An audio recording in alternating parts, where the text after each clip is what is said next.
Ынтымак түрдүү кесип ээлери менен таныштырууну улантат.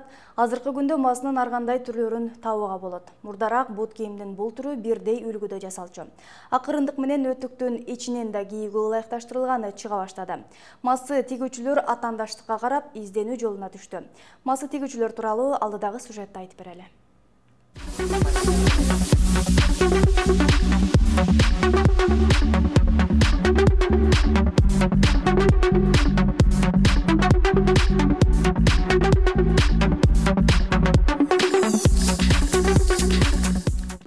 Абдулла Мадрахимов өзү теңдүүлөргө окшоп жогорку окуу жайын бүткөн эмес. Башкалар сыяктуу креслого чактап кызматта отурууну ойлобогон экен. Анткени анда кичинесинен тапталган тикмечилик өнөрү бар болчу. Анын арты менен 50 жылдан бери бешине тери, адал эмгеги менен бут кийимдин түрүнө кирген маасыларды тигет. Азыр ал атасынан калган устаканасын иштетет. Мектептен келип атам келди, кичине болсо жардам берет ушундай. Мен şu işte yaşlığımda уже süysem керек деп ойлойм. Болмаса бир баланы алып келип отурсаңыз отурбайт беди. Ошон үчүн мен билбейм, мен şu ишке төлөгөнчө мен секилде сапожник болуш керек. Мен чарчабайм бул иште.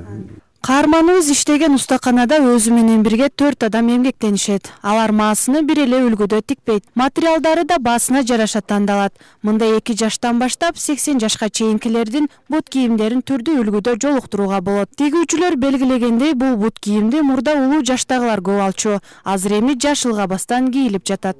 Намаз окуганга, үйдө кийгенге, аялдарга, эркектерге мындай жеңил маасаларыбыз бар. Бул арзан турат, леки кожа бу ям. Бутке жакшы. Искусственный вообще кылбайбыз биз. Бу үйгө балдарга дагы кичинелерибиз бар, кичи размерлерибиз. Бу бар үйгө кийгенге удобно. Балдарга кышта жылуу болот, оорубайт. Базарларда сатылган маасылардын басымдуусун Абдулла Мадрахимов баш болгон тигүүчүлөр жасашат. Наркы мезгилге жараша коюлат. Кыш айында бир маасынын орточо баасы 400 сомдон 6000 сомго чейин жетет. Келиним алдым. Эми азырда өзүмө келип, масы галошун алдым. Мага жагат ушул тиккендери башкалар. Анан быйыл неберелерим чоңоюп, неберелерим садикке барып калды. Мынтип мал териден алып атам. Жагат. Мээнетке үйрөнгөн Абдулла Мадрахимов учурда пенсия курагында, бирок жаштардын катарында эле изденүү жолунда.